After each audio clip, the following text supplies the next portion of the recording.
Hey guys, we're back here again for the Sherlock Holmes escape book. This is the sixth installment, which is crazy. I thought we'd be done in four, but it's way longer than I thought it would be, which is good if that's what you're looking for. You're looking for a nice long puzzle book. So let's just get into it. We're on section 64, and let's see. Okay. All right. Oh boy, this looks like daunting. Names in a grid. Let's see if y'all can see that a little better if I put that there and there. Names in a grid. Last time we were. Actually, I can't remember what we were doing last time. But I'm sure y'all can if you have just seen the other ones that come here. Names in a grid. The last page of the notebook has a grid of letters on it. You quickly spot names in the grid that are spelled out in straight lines, forwards, backwards, down or up, even diagonally, but always in a straight line, no bending. Nagging away at everything you see in your current imprisoned state, and perhaps even outside of it, is the invisible hand of your adversary, the Napoleon of crime, the spider at the center of the underworld web. Is the name Moriarty concealed in the grid? Yes, turn to 33. No, turn to 74. Okay, so this is just a cross not a crossword, oh no, what's that, like a word search. It's a word search, yeah. Okay, so pretty much all we need to do is find Moriarty. And to make it easier on myself, I'm going to write Moriarty here because it's a really hard name. Moriarty.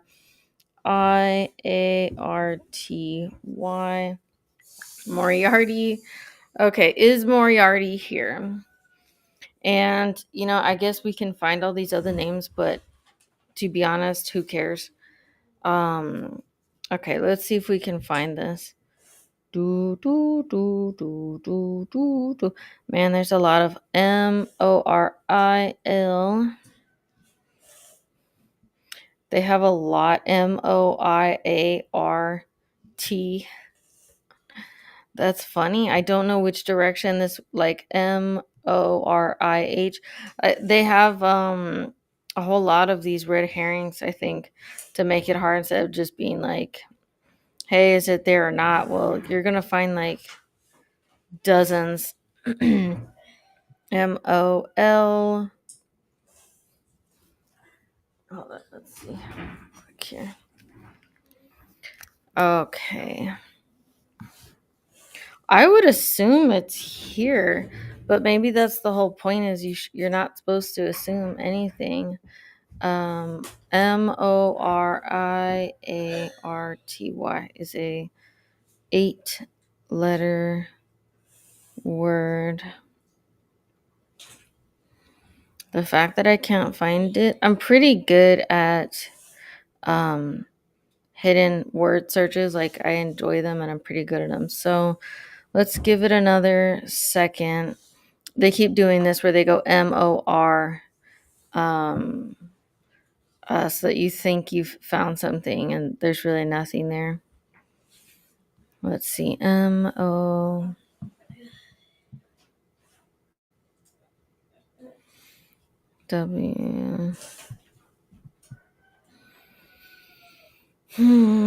Okay, I've pretty much gone through this side. Let's keep going over here. I have not been able to see one. See, MORI, that ends in an H, so that's not it. I'm going to be surprised if it's not here. I don't know. Maybe surprised is a stretch. I mean, totally assuming. See, MORI right here. MORI.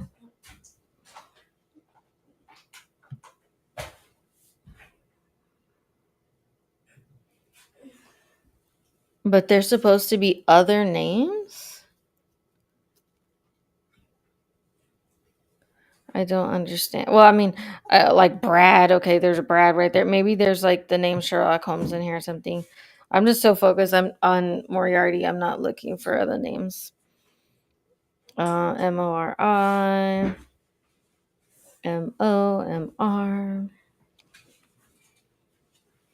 Okay.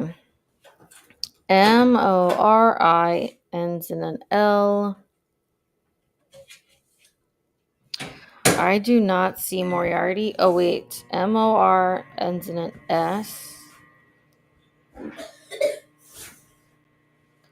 Mor Mov. Okay. I think this is weird, but I'm gonna say there's no Moriarty. I hope that's correct. But if it's not, whoop-de-doo, we just come back. Okay, so my vote is there's no Moriarty. I think I've done a good job looking. We go to 74. The Clockmaker's Conundrum. It did say 74, right? Yeah. Or we would go to 33. Let me see what 33 says. If it's like a definitive, you are just dumb. You're just wrong. Moriarty's influence. Um. Oh, okay. Shoot, I don't know.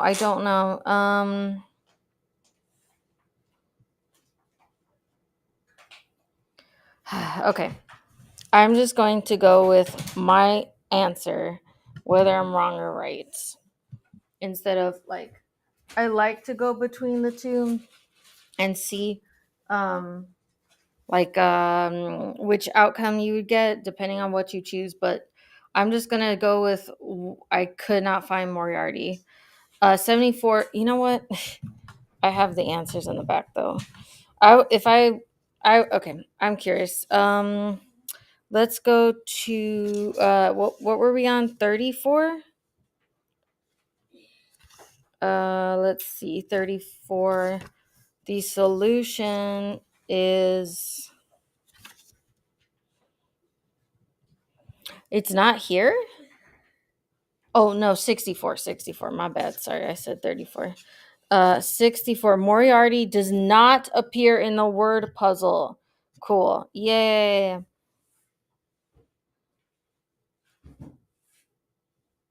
It says anachronism. Anachronism. Word search puzzles like this really are much too modern for Holmes to have ever seen one in this form. Okay, how interesting. Okay, so yay, we were right. We were right. So this is totally the correct thing to do. The Clockmaker's Conundrum. We now move on to 74.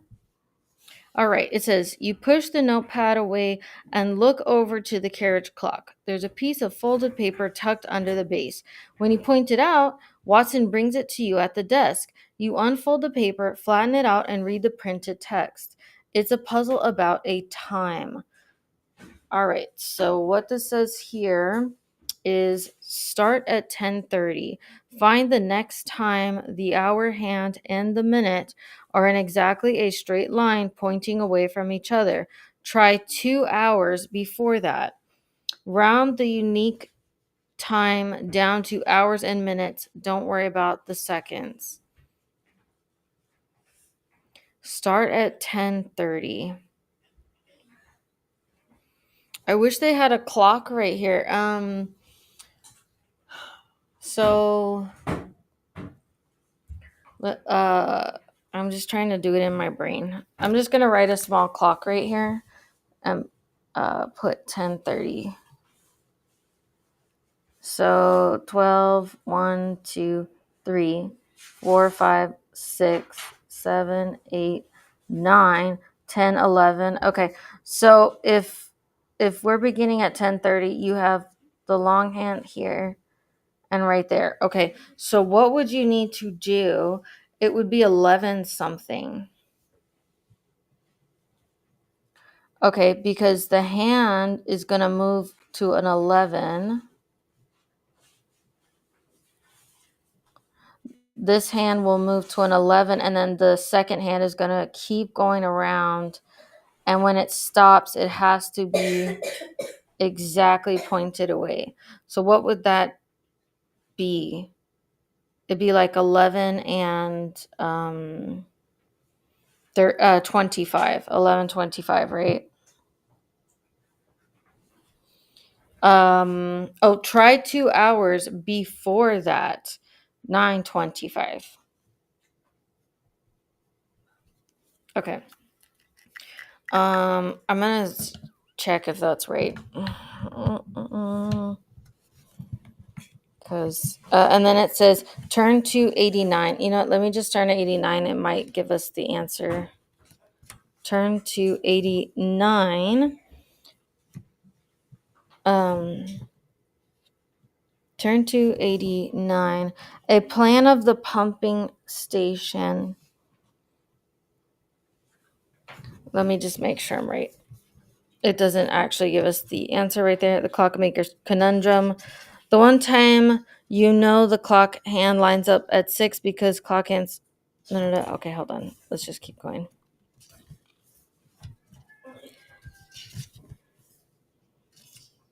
What is it? Answer after 10:21. What? The precise time that the hands line up pointing in different directions, ignoring seconds, are 12:32, 1:38. Answer after 12:21.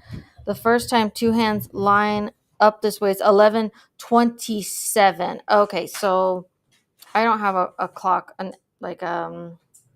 it's not an analog clock, like an actual clock face in front of me. Okay, so I said, oops, sorry. I said the time was 9:25, but it's not. It's 9:27. Okay. So it would be exactly 9:27.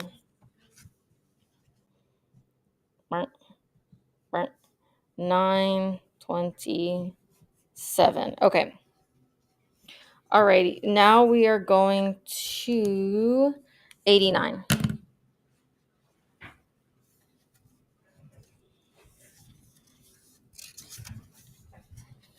All right. So section 89.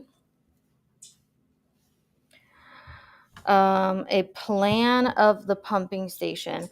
As you finish noting your answer in your pocket notebook, Watson makes an announcement.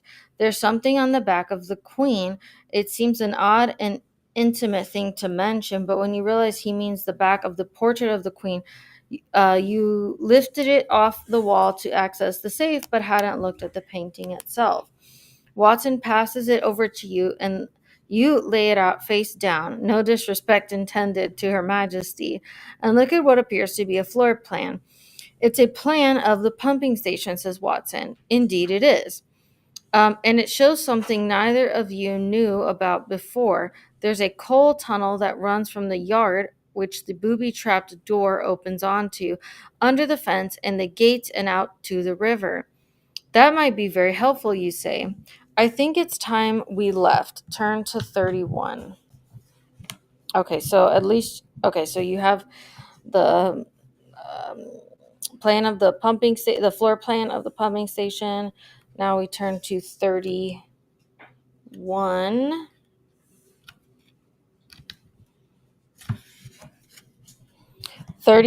Booby trapped. You stand up and make a declaration. Watson, I think we need to try that booby-trapped door. Watson looks at you uncertainly. Do you know what time to set the clock hands to in order to disarm it, he asks. My dear Watson, you reply, I have set my mind to it. That surely is enough for both of us to be confident about escaping alive. Good to hear it. He is a loyal fellow after all. Although I'd appreciate you keeping an eye on that mountain of a stoker while I'm about it. You leave the office by the door that leads into the boiler house. Go back into the boiler house, 87. Now we're going to section 87. I assume that 927 is correct. 87.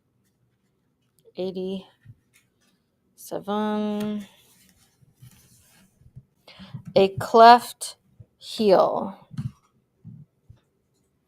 As you make your way across the boiler house floor again, you see that the stoker is working the firebox of another boiler. He's been moving around and you see the footprints he's left behind in the coal dust.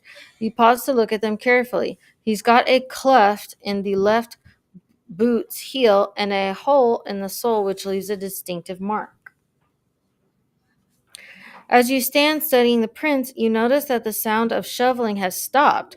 You stand upright and see that the stoker is also standing erect, staring at you silently. He's some distance away, but somehow that doesn't make him less intimidating. You hurry on towards the door and its booby-trapped contraption. Turn to 66. It says, go to the door, turn to 66.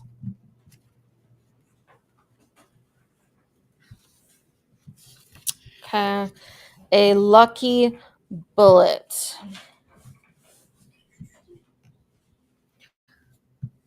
Wait, I said 66. Sorry, my bad. 66, a sequence of times. You're back. You are back before the door. Just a sec. I'm sorry. You are back before the door that, were it to open, would lead you out of the boiler house and into the grounds of the pumping station, and thereby presumably freedom. Watson stands beside you, and once again the two of you look at the wires, flasks, and mechanism of the booby trap that stands between you and escape. There's a clock face on it with the hands that you can reposition. You have concluded that you just need to set those hands to a specific time to disarm the trap and allow you to harmlessly open the door. Do you know what time to set it to? Asks Watson in a manner that is as predictable as it is infuriating. Of course you know what time to set it to, don't you? But because you know he's at heart a very good sort, in fact, the very best of sorts, you indulge Watson with an explanation. I've already got a collection of precise times I have carefully observed, you say. So I just need to identify the pattern that binds them. Then the time I will be missing, then the time I need will be the missing one in that arrangement. I see, says Watson, although you both know that he probably doesn't. So what time is that? Sorry, that's a funny thing to say. You prepare to set the hands of the clock face of the booby-trapped contraption to the required time.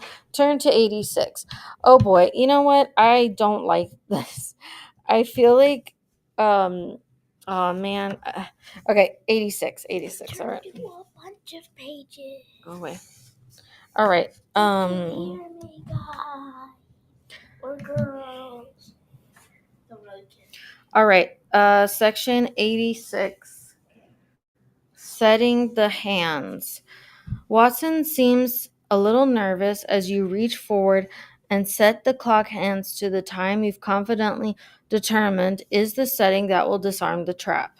Set the clock hands to 12, turn to 57. Set the clock hands to 221, turn to 53. Set the clock hands to 322, turn to 37. Set the clock hands to 439, turn to 30. This is so disheartening because I have no idea. It's probably because I have been doing this single book over a 6-week period. So if I went back and watched the other videos, which I don't, I would remember everything. So I think I'm gonna have to rethink my video structure. And if it's a long book like this, just get it done every single day for a week. I'll probably do that. I'll do that in the future. Okay. So I'm not gonna say I dislike it because the actual book is wrong. I'm pretty sure it's just me. So, I have no idea because I just found the time of 9:27. What the heck does that have to do with this? Oh boy. Okay. Guys, let me look in my notes. I do not remember anything else. So there's this little section here. Watson's notes and observations, clue 13948. Original adventures, should you discover them, note them here. Pay particular attention to the time. You are in a race against the clock, but you may also find that the clock is your friend. Oh. Holmes believes that the key, reading down here, um, Holmes believes the key to this adventure can be found in three parts. On their own, they might not make sense, but once we found them all, we might avoid unlocking doors we do not wish to pass through.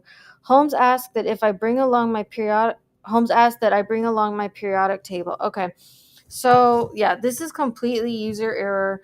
Um, Again, because 6 weeks ago is the first time I cracked open this book, and I've been doing one section every week. So right here, I should have been every time like time comes up, I would have written it down, and I would have had enough to look here and go which one is not here, and I would have known the answer. So uh that was that's total user error. I'm just gonna have to look up the answer and keep prodding along. This is my first stream. I haven't done this before, so I'm going to go ahead and just look. What I mean by that is I this is the first book I've ever done. And so now I know a better way to do this. It will get better, I promise. Okay, so 36. It says, this is the answer. If you've proceeded through the other puzzles correctly, you'll have seen 4 times: the time the governor was abducted, the time on the carriage clock in the office, the result of the clock hands pointing away from each other puzzle, and the train ticket you found in the boiler house. Furthermore, Watson will have pointed out that the carriage clock is running slow, so you need to modify that time accordingly. Unfortunately, if you got some puzzles wrong along the way, you may have been shown some unhelpful times too, which makes it hard or impossible for you to solve this. Yeah, I totally agree. I messed up. By the way, if you hear coughing in the background, it's my 9-year-old who's um, done an escape room book with me, and he just has a bit of a cough now. It's not a ghost. If you look at the times you have, you can notice that they're all 2 hours and 24 minutes apart from one gap, which is 4 hours and 48 minutes apart. That is, you should have 4 times, and you can calculate the fifth one like this. Okay. The solution is 439 because it is 2 hours and 24 minutes after time on discarded train ticket, and it is 2 hours and 24 minutes before time governor was abducted.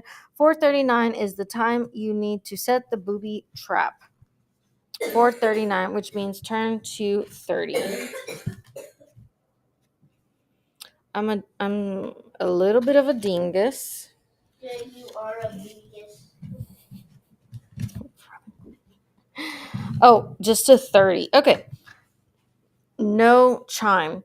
You set the clock hands to the position and feel a tinge of disappointment when there's no chime or click to suggest anything has happened.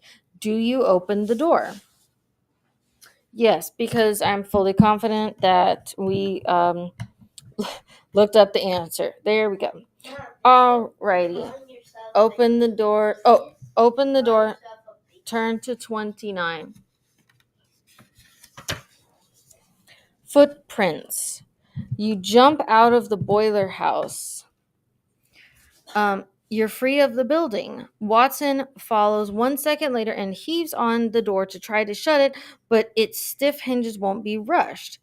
What the deuce are you doing, Holmes? He demands when he sees you are staring at the ground. He's in a hurry to get away from Moriarty's hoodlums, including the giant Stoker, presumably. But you are stock still, examining the footprints out here in the light mud of the yard. It is hard to tell because there's only a dim lantern illuminating the ground. But you're looking to see if all the recent footprints here are accounted for. Are the prints here just of those of the engineer's murderer, the giant Stoker, and the watchman?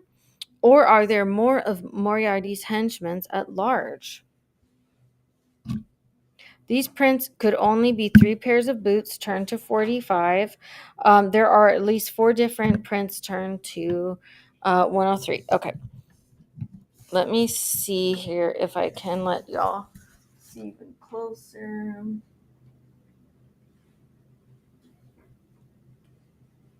Okay, that's what that looks like. Um, all right, let me see the boot prints. So there's this one. There's one type here. I'll put a one right there that has a huge missing middle. You know what? Okay, I think I'm gonna do this by only looking at the left shoes. So there's three different types of footprints here for sure. There might be more than that. Okay. So here's a gigantic one. It's two. This is a third type right here because that section is way smaller than this. So let me see. Let's just look at the left shoes. So this matches this. This is matched by that. I don't. Wait, I think. Oh, here's one. I think this one right here. Oh, no, no. Oh, no, that is the left. I think this is a fourth one. This does not match any of these. Okay, I'm going to say there's a fourth one. But let's look at 45 and see what that would do. 45. Aha. Don't worry, Watson, you say encouragingly. You turn and run straight into another of Moriarty's hoodlums. Okay, good. So there was four. There was four. Oh, wait. Where did I come from? 29. Okay. All right. So, hooray. We were right. It is 103. The yard.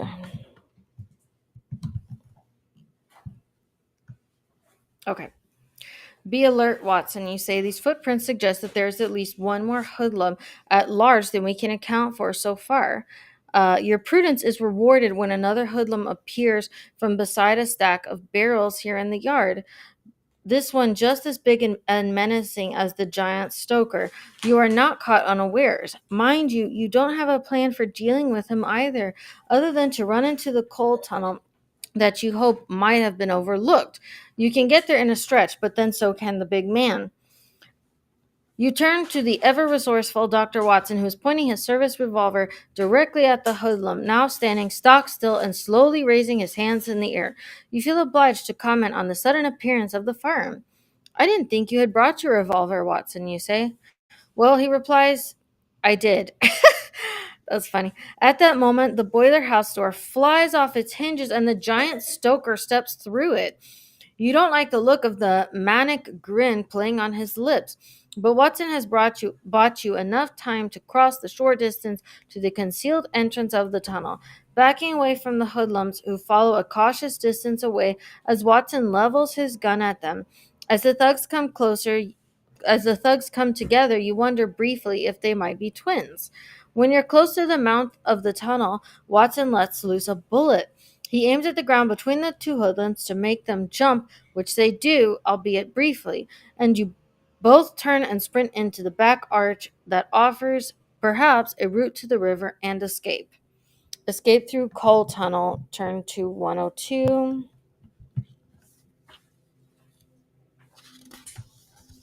The coal tunnel. These days, coal for the beam engines is delivered by railway on the other side of the works, so this tunnel running to barges on the river is not in regular use. There are two iron rails there, one once used to transport handcarts, hauled by rope and pushed from behind, but the tunnel is neglected. There's debris and forgotten props and planks piled near the entrance. Water drips from the patches of moss that have managed to grow in some of the mortar cracks. It forms puddles among the rails and sleepers, rippling around piles of spilled or discarded coal. Mercifully, cables stretching along the tunnel walls and the lighting system is still operational. Sadly, the power only extends a little way into the tunnel. Beyond that, the light fades and the remainder of the passage is in darkness. For now, you make haste while you can see what's ahead of you. The lamps on the ceiling cast their reflections on the pools of water, and your keen eye detects the mirrored images of dancing men's ciphers that have been scratched into the rough rock in the ceiling of the. Oh no. Okay, I'm sorry. The lamps on the ceiling cast their reflections in the pools of water, and your keen eye detects the mirrored images of the dancing men's ciphers that have been scratched into the narrow rock in the ceiling of the coal tunnel. This is a fiendish cipher indeed, more suited to a carnival hall of mirrors, but it is not beyond the wit of Sherlock Holmes to break the code. Darn. Okay. So we have these dancing men, which is easy. The fact that they're flipped backwards, though. Oh boy. Okay. I'm going to grab a piece of paper and I'm going to try to mark them down. Or maybe I'll try to write it in the book. That's fine. I'll try to write it in the book. Okay. All right. Let's get her done. So this is. Okay. How many boxes? 1, 2, 3, 4, 5, 6, 7, 8. 1, 2, 3, 4, 5, 6, 7, 8. Okay. So it is all of them. All right. So it seems like this whole word will be backwards by the time we're done with it. No. Will it be backwards? I'm not sure. Okay. Light fades. Okay. So these are just a reflection. Okay. Keen eye detects the mirrored images. Okay. So the first one is actually the same. He's the same. Can you all see that? Okay. I think this covers it up. So let me show you. So this guy right here, he's not really a mirrored image. So he's right here. Okay. So this guy, if he is backwards, he's actually like this, number 2, and his arm goes this direction.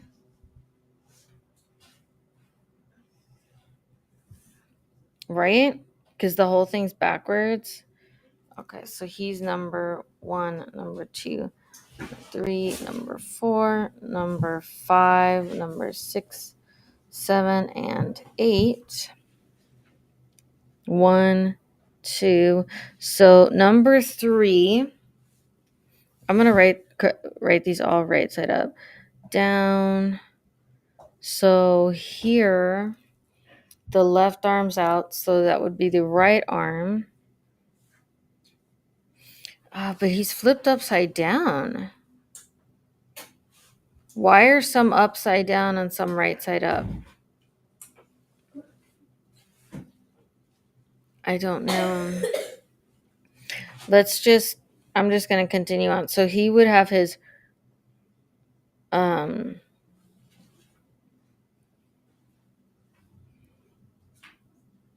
because he's upside down, it's like flipped around again.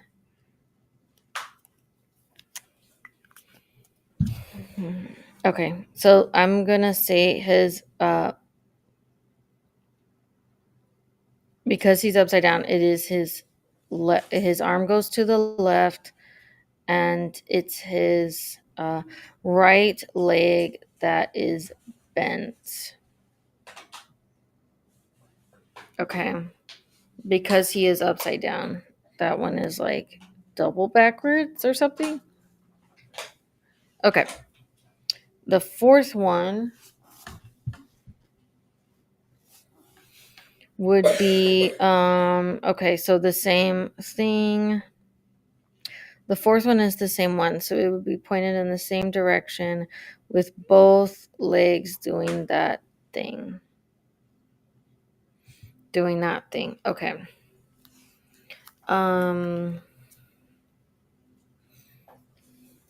Let's keep going here. So 5. 5 would be down with normal legs out to the right because it's shooting out to the left here. Well, his left. I'm saying his left, my left, and his right. Whatever. It's all backwards at this point. Okay, 6. Um okay, dude is, I don't know what you call that position. Squatting down or something.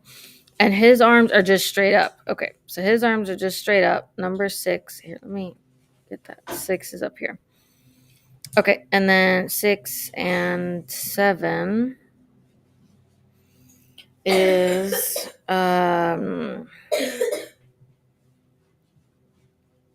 both arms or legs down. 7 is to the opposite side. These upside down dudes are like double backwards. It almost like goes back. Okay, let's see. 7 and 8. Okay. The 8 is also upside down, so let's just keep it going. Arm out and then bent leg. Yeah, bent leg to the right. Okay, let's see if any of this makes any sense. And this word again might be backwards. I don't know. So let's start with just dude with his arms outstretched. Let's see. I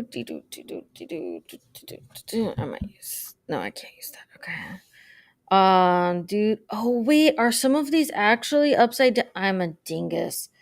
I'm such a dingus. I didn't realize some of them were actually already upside down. Oh, so that means. Okay. All right. Oh, I should have put. Yeah, here we go. Okay, so in fact, I am going to write a U under the ones that are upside down. I think if they're right side up here, then they're upside down. If they're right side up here, they're actually upside down. So upside down, upside down. Sorry, let me put it so y'all can see. Okay, so now you can't see that one. Okay, so the first two are right side up here, but I think that makes them upside down. So upside down, upside down. These are upside down here, so I think that makes them right side up. This is right side up, so I think that makes him upside down. I just put a U underneath. Let me hold this up for y'all. Okay, if y'all can see that. All right, so that was my child sneezing, but it sounded like he was yelling. Okay, so the first one we're looking for is the upside down cartwheel. This guy, there we go. 7 and T. 7 and T. I have a separate piece of paper. I'm gonna write this on. All right, off camera, just because. All right, actually, I'll just set it down here. Okay, y'all can't even see that. Okay, 7 and T. All right, upside down guy. So his hands will be pointing to the left. Guy with his arms, with his legs straight, and his one hand will be pointing to the left. Oh, this gets so complicated when you flip them over.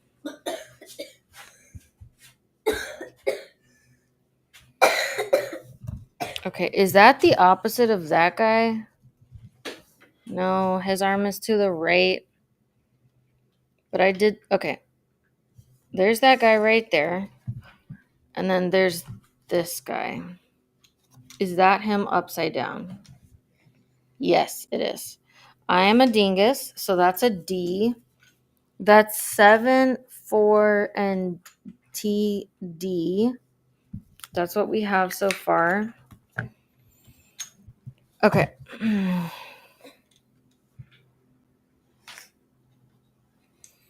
So this is an upside down dude who I think I wrote it backwards. All right, let me see.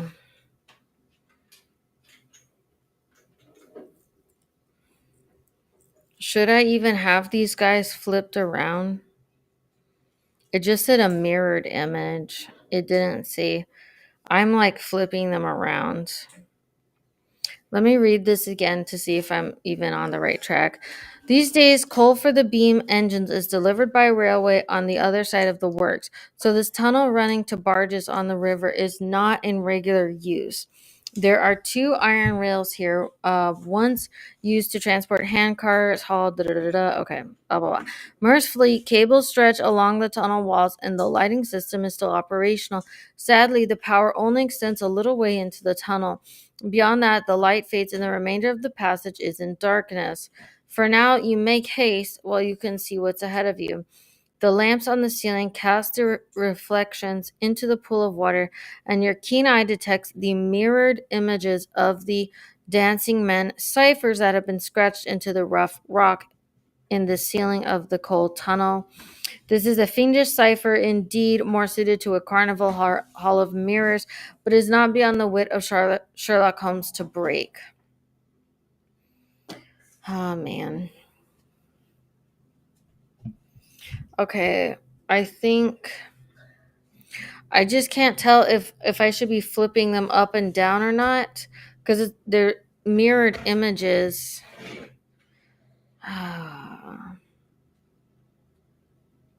If it's on the ceiling and it's mirroring it down, what do they look like? No, okay, I think I'm on the right track. Let's just keep trying. 3. So this is number 3 right here. 3 is right here if you can see that. It's a guy. Okay, his arm is to the left. I'm going to say he is right side up and his arm is out to the right and his left leg is sticking out. Arm to the right, left leg bent. Arm to the right, left leg bent upright. And he is upright.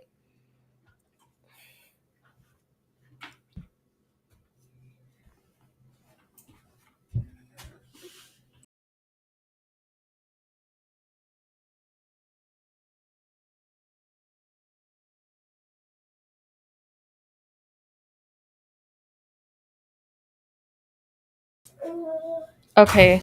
Okay. This should be the guy. Let's see. So this dude right here. Is it this guy right here? I think so. What does that say? 5W. All right. So far we have T, D, and W. Okay. Number 4. Guy with bent legs with his left arm out.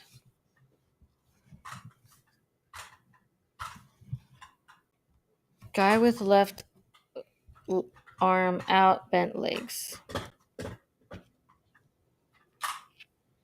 And he's upright. Okay, let's see. Here we go.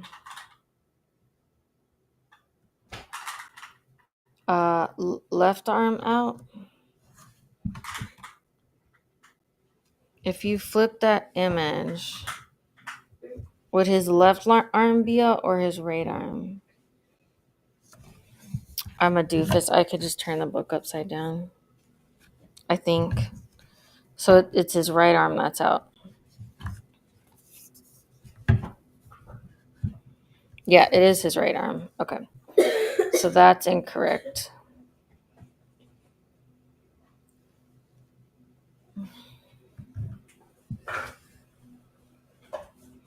It's this guy.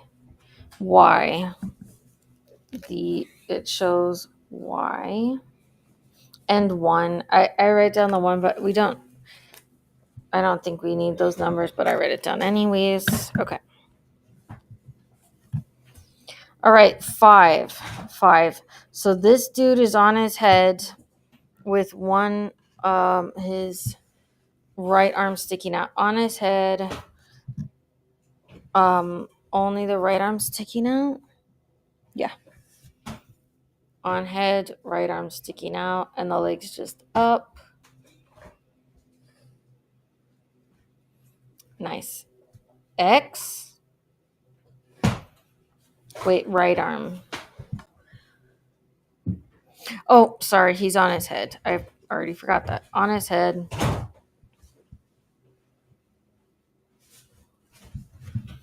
On his head. Okay.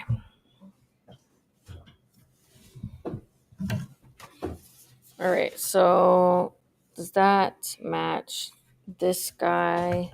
No, his arm is flipped around.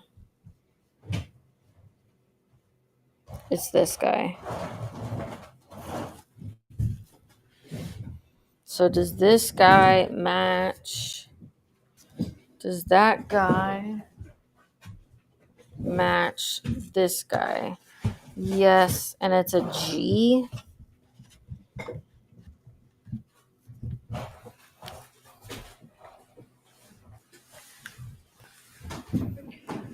Okay, so that's five. So I apologize for all the noise. My son is just making a ruckus back there.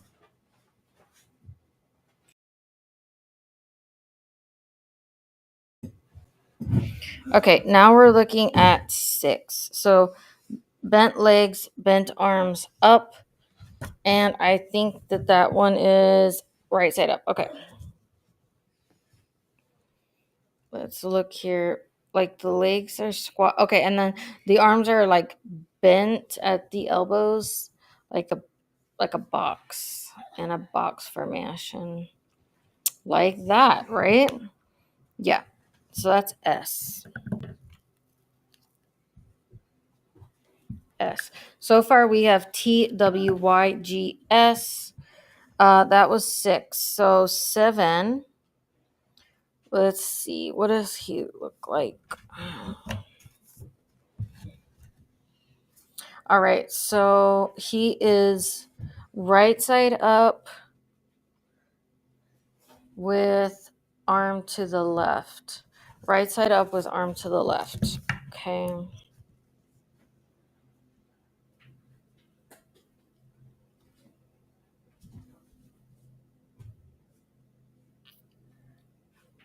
Right side up, arm to the left. Is that one right? So that to that is correct, and it's a K. Okay, well, I think I've done this wrong.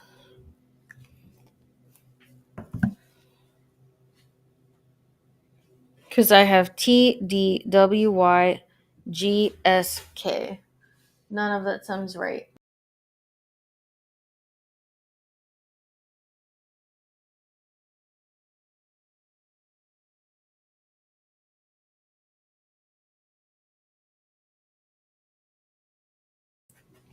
Okay. Let's do the last one, but I don't know of a number that has a K in it. Let me think. Do any of our numbers have K's in it? So I guess I've been doing this wrong where I've just been flipping them instead of just doing it over. Okay, because I've been looking at it like this. So this dude right here. Okay, he has his arms to the right. Okay. All right, so let's look at that.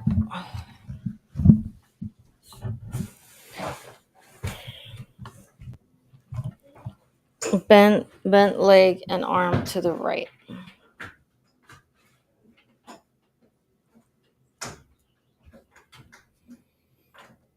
Bent leg and arm to the right. And that is my right. Okay, that's not bent. Keep going. This guy. F. All right, so now I know I failed because I have the letters T, D, W, Y, G, S, K, F. Totally not right. All right, so I get to look up the answer to 102. Let me read the hint on this one because I was like flipping them top to bottom.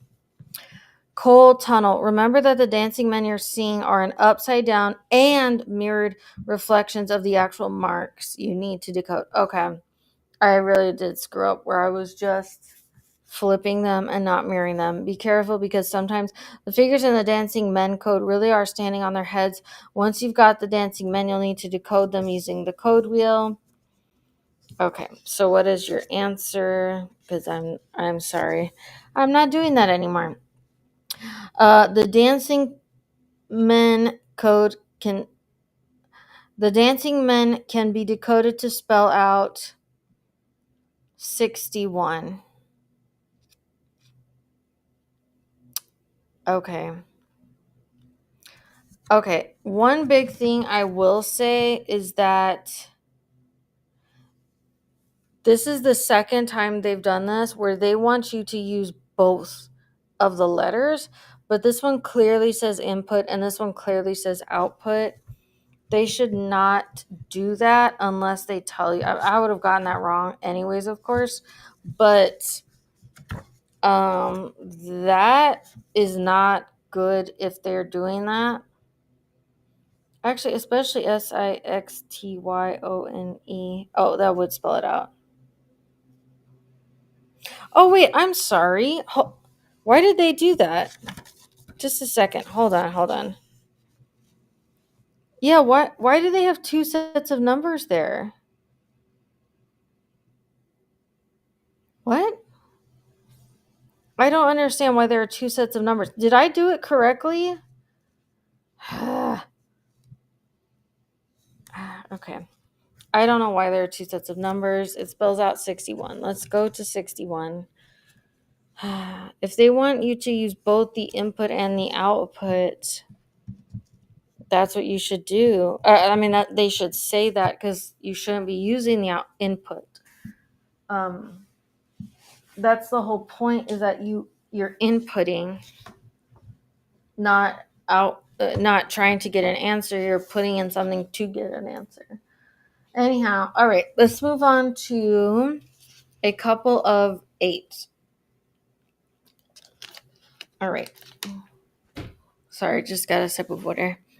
A couple of apes. You run and stumble along the gloomy tunnel as fast as you dare. In the distance, you can see the thinnest crack of light, almost impossibly far away at the river end of the tunnel. Your feet are snagged and deflected by the uneven sleepers of what was once the hand cart track. It's difficult progress, but grunts of pursuit echo from the mouth of the tunnel behind you, so you cannot afford to be careful. When you run, you trip and stagger. You end up scurrying forward in a stooped, crouch-like position. Uh, a, in a stooped crouch like a couple of apes, hands extended. It's almost impossible to be as fast as you need to be. And when you're about halfway along the infernal tunnel, you stop to compose yourselves. Watson puts his revolver back into his jacket pocket as you pull out a tin of matches. You contemplate if the benefit is going to outweigh the risks.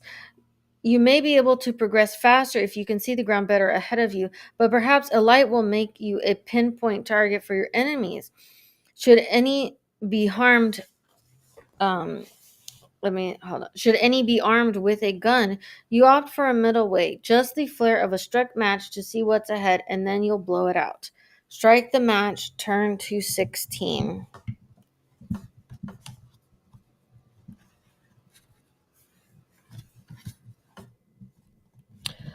The Sumatran rat puzzle.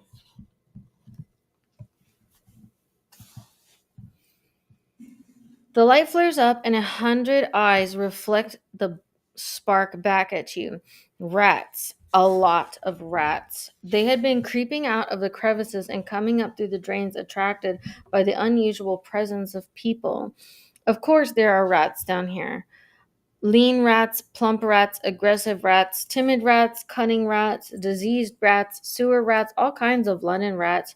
You realize it must be inevitable to find seething colonies of them down here, nearer to the river, and that, of course, is where the tunnels lead.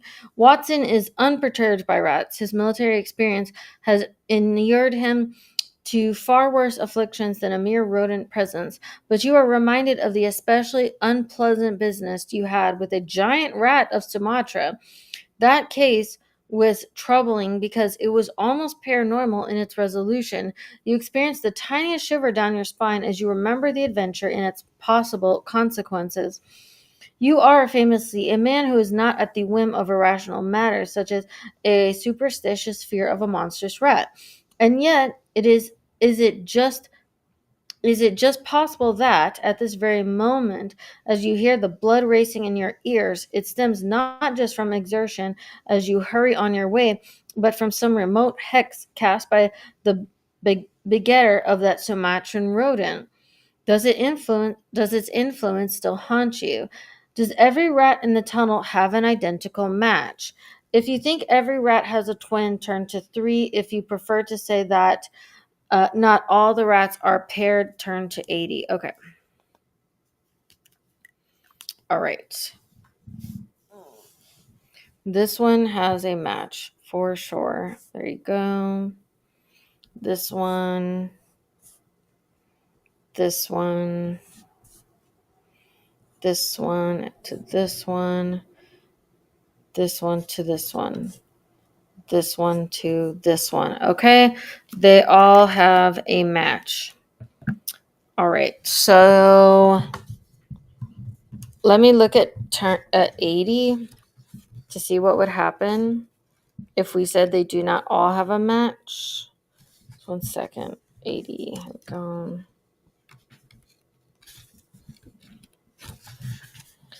A number of hoodlums. Okay, so that definitely just sends you off on a different path.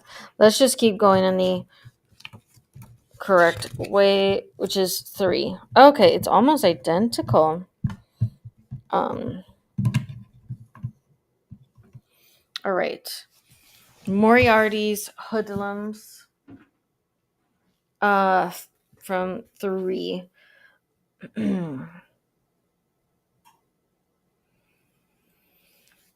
The noise of the pursuers' heavy footsteps echoes down the tunnel, the uneven ground treacherous with rails, debris, lumps of coal, and pooled water, impedes the hunters as well as the hunted, but the scurrying rats disrupt your concentration. How many killers does Moriarty have at his disposal, pants Watson? It's an interesting question, Watson, you reply, your hawk like eyes darting about in search of rats. My irregulars. My irregulars have over the years gathered some very specific information about his operation, and I can tell you this: Moriarty teaches the hoodlums in his inner circle 4 distinct methods of killing: poisoning, marksmanship, strangulation, and knife work. Every hoodlum in his inner circle knows exactly 2 of those methods. That seems oddly specific, gasped the doctor. Moriarty is a professor of mathematics, Watson, so he cannot help but help himself. But it is that exact weakness that lets us calculate the number of hoodlums in his inner circle because, and this, my dear friend, is the key, it also ensures that whichever pair of methods you pick, there will be one and only one hoodlum who is trained in both of them. Watson stops and catches his breath and then shakes his head. Holmes, could you just tell me roughly how many of these hoodlums he has? Fewer than 7, turn to 65. More than 7, turn to 77. Okay, so what did he say? How many of them were there? My regular ears. It is poisoning, marksmanship, strangulation, and knife work. Okay.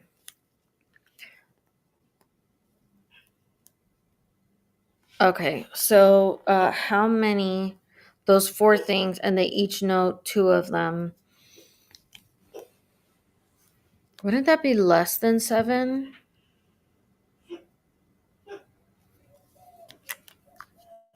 Okay, because 1 would go to 2, 3, and 4.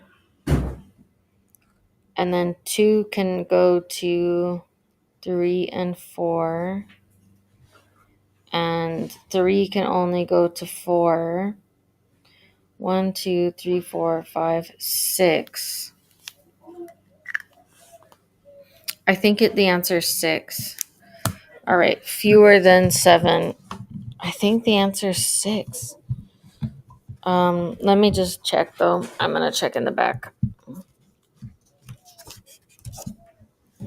Moriarty's hoodlums. Each method of killing is known by a hoodlum skilled in each of the other methods, of which there are 3, so must be known by 3 hoodlums. Since there are 4 methods in total, that makes 3 times 12 hoodlums. But you know that every hoodlum knows 2 and only 2 methods, which means that you've encountered each hoodlum twice. So have the total, you get the answer. Moriarty has 6 hoodlums. Therefore, the solution is fewer than 7. Okay, I do have half a brain, and it is working. Turn to 65. Cool.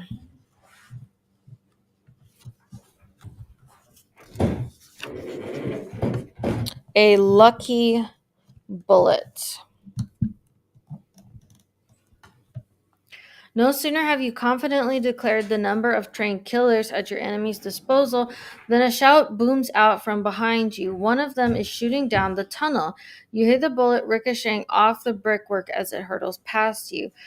You're already over 2/3 of the way along the tunnel, so it would have to be an improbably lucky shot to hit you. But such logic has never been a reassurance to all those who have subsequently been struck by such an unlikely bullet. So you and Watson break into a shambling run. Stumbling, arms stretched, you hurtle onwards until you hit the end. Thin, plain doors chained on the outside against vagabonds. Watson, slightly ahead of you, does not slow down. His final charge has a spirit of which his former regiment, not to mention rugby club, would have been proud. The doors fly apart, metalwork tearing out of splintered wood, and you see a pre-dawn light reflecting off the river water below. Angry shouts echo down the tunnel behind you, together with 1 or 2 more shots. As you dart out of the mouth of the tunnel and turn abruptly left, you run along the river path and past tied-up boats, scrambling up a flight of stone stairs. You are on a Q bridge. Only then do you pause to look behind. Your pursuers know they have been defeated. You see them standing by the broken tunnel doors by the river, looking up at you before slinking back into the hole. Hurry to Newgate Gaol. Turn to 47.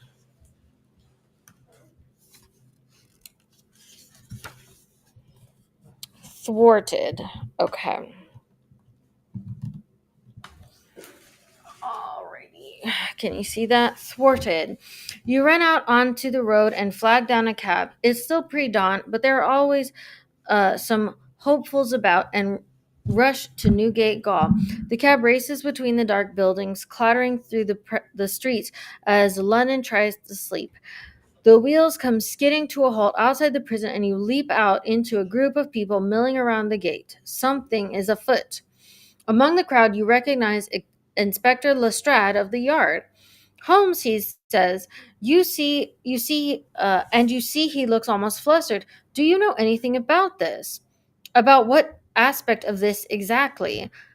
Lestrade rubs his face wearily. The governor of the prison authorized the sudden transfer of prisoner Sebastian Moran, you'll remember who he is, I'm sure, to another prison an hour ago, except it wasn't really the governor, but someone impersonating him. You snap your fingers. Of course, we were too slow, Watson. Your turn to Lestrade. You turned to Lestrade. It was Moriarty himself, my dear inspector, who impersonated the governor, and he did so having trapped me inside the pumping station at Kew Bridge, from where we have just come. If you send your men there, you will find Mr. Sidney Smith, the real governor, waiting to be unchained. I think we will return to Baker Street now, as it has been a long night. You hail another cab, this time in a manner more resigned than rushed. Watson silently beside you as you ride slowly through the streets of London, each of you contemplating the events of the evening. You did well to escape, but you were not in time to thwart Moriarty's executions of his plans. Moriarty, the Napoleon of crime, has beaten you because, despite another agent's attempt to guide you, you missed something along the way. You didn't quite follow everything perfectly, and imperfection is not good enough for Sherlock Holmes. Oh, I wonder what we did wrong that sent us down this path. But that's actually pretty cool that I don't know. Okay, so the Daily Gazette says Gaul break from Newgate, governor kidnapped, disguise, subterfuge, Sherlock Holmes rescues governor, escaped prisoner is danger to public, world's greatest consulting detective comes close to thwarting masterful escape plan. What did we miss? I say we. Um, then what did I'm not sure what I messed up on. Like what was slow? Then what is the real, not real answer? Then what is the answer that means hence and solution? I just wanted to see if there is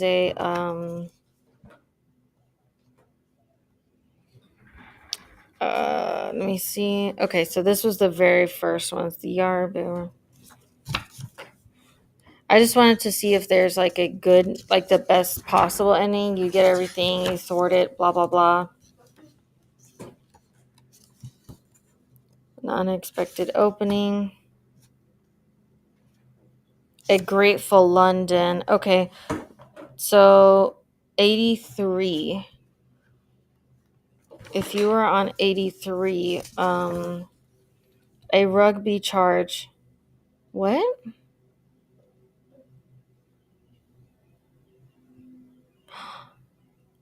Am I? Wait, sent from 80. Wait. The number of hoodlums fewer than 7 turned to 83. Oh my. Okay, hold up. I'm sorry. We would have totally gotten this right. I just messed up. Oh my gosh. I turned to the wrong one and read that as if that was actually our choice. And it wasn't. This was our real choice. So we said there's less than 7 hoodlums, and it would have directed us to 83, a rugby charge. No sooner have you confidently declared the number of train killers at your enemy's disposal than a shot booms out from behind you. One of them is shooting into the tunnel. You hear the bullet ricochet off the brickworks as it hurtles past you. You're already a long way down the tunnel, so it would have to be an improbable lucky shot to hit you, but that's never a reassurance to all those who have been struck by such a lucky shot. So you and Watson break into a shambling run. Wait, okay. Angry shouts echo down the tunnel together. Sorry, I've read this. I'll just keep reading from here. Watson, slightly ahead of you, does not slow down. His final charge has a spirit of which his former regiment, not to mention rugby club, would have been proud. The doors fly apart, metalwork splintering out of the planks, and you see a pre-dawn light reflecting off the river water below. Angry shouts echo down the tunnel behind you, together with one or two more shots as you dart out of the mouth of the tunnel and turn abruptly left. You run along the river path and past tied up boats, scrambling up a flight of stone steps. You are on Kew Bridge. Only then do you pause to look behind you. Your pursuers know they have been defeated. You see them standing by the broken tunnel doors by the river, looking up at you before slinking back into the hole. And then we turn to 82, which is our correct ending. If I wasn't so not using my brain, this is what we would have gotten. Okay. A grateful London. You run onto the road and flagging down a hansom on Kew Bridge rush to Newgate Gaol. The cab races between the dark buildings, clattering through the streets as London tries to sleep. The wheels skitter on the stones as you skid to a halt outside the prison gates. There is another carriage, a two-horse Clarence, standing by the gates with its driver sitting ready and its door swung open, and a broad neckless man with a bald head loitering beside it. You are not too late. Leaving Watson to pay off your hansom, you spring down the road towards the prison door. The door swings open before you have covered half the distance. A guard appears momentarily to survey the scene before a top-hatted gentleman with gray mutton chop whiskers and a silver-tipped cane steps confidently through. Behind him, in the dimly lit courtyard, you glimpse a prisoner being led by more guards. "Stop!" you cry. "This is not the governor." There is a shout and a sudden report as a gun goes off behind you. You spin around in time to see Watson wrestle the bald man by the Clarence down to the ground as a snub-nosed pistol clatters away from the cobbles. The doctor, the doctor having knocked his aim aside even as the shot was fired at you. The guards in the courtyard bundle the prisoner into a corner and quickly make him secure, while two more run out with cudgels drawn. The carriage driver slaps his reins and the carriage lurches off, its open door flapping. The guards pull apart the two fighting men, Watson and the gunman, and hold them both even as the carriage disappears into the night. Another guard throws his weight against the prison door and swings it shut. You look down at your feet is a silver-tipped cane and one half of a pair of fake mutton chop sideburns. You've stopped Sebastian Moran from being sprung from the gall, but the false governor, Moriarty, has disappeared. All right, the Daily Gazette. Gall break from Newgate. Governor kidnapped. Disguise subterfuge. Sherlock Holmes saves the day. World's greatest consulting detective arrives in nick of time.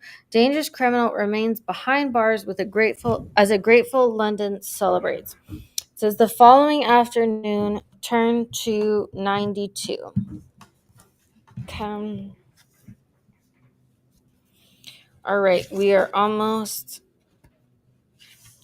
to the very end. Okay.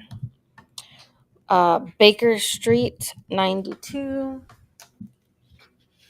I'm going to get a sip of water. Oh, wow. Oh, wow. I didn't realize I've been going over almost an hour. Over an hour. All right. 221 Baker Street. Mrs. Hudson places the tray on the table between you. She's brought a tea for you and your guests. Mr. Sidney Robert Smith, governor of Newgate Gaol, and his daughter Alice. The governor has come here to thank you and Dr. Watson for precipitating his rescue the day before and for having disrupted the attempted escape of Newgate inmate and Moriarty's henchman, Colonel Sebastian Moran. Mr. Smith shakes you warmly by the hand. "It is fortunate indeed that you figured it all out, Mr. Holmes," he says. He goes on to describe how he came to be kidnapped by men he now knows to have been Moriarty's lackeys and used as bait to distract you from the real crime. Watson listens intently, but your mind wanders because you have already inferred all the important details from the events that have transpired. You look instead to his daughter Alice, a quiet but alert young woman, widowed tragically young as you had deduced before you met, and confirmed here by an entirely unscratched wedding band on her digitus cortis. Despite her silence, you know Alice to be a sharp-witted, as evidenced by pencil marks on the back of a pocketbook she carries along with her parasol, jottings that you recognize as workings with the word denouement, which was the trickiest part of the word puzzle in this morning's edition of The Times. I trust your baby is back from I trust your baby is back in your safekeeping and is well, you say to the young woman, who nods gratefully in reply. Watson seems surprised that you knew she had a baby, but unlike you, he is not remembering back to the unequal couple standing under the gas light at the beginning of this whole affair, and the bundle being held by the hoodlum who was accompanying her. And thank you for tampering with the note that Moriarty forced you to deliver to me. I was so afeard for my baby and my father, Alice replied shyly, but I could not risk direct communication. I had to play my part, but I was confident that the great Sherlock Holmes would require only the subtlest of clues, so I was emboldened enough to dare communicate them to you in the form of a code, sir, despite the risk. It it was you who delivered the torn note, Watson asked her.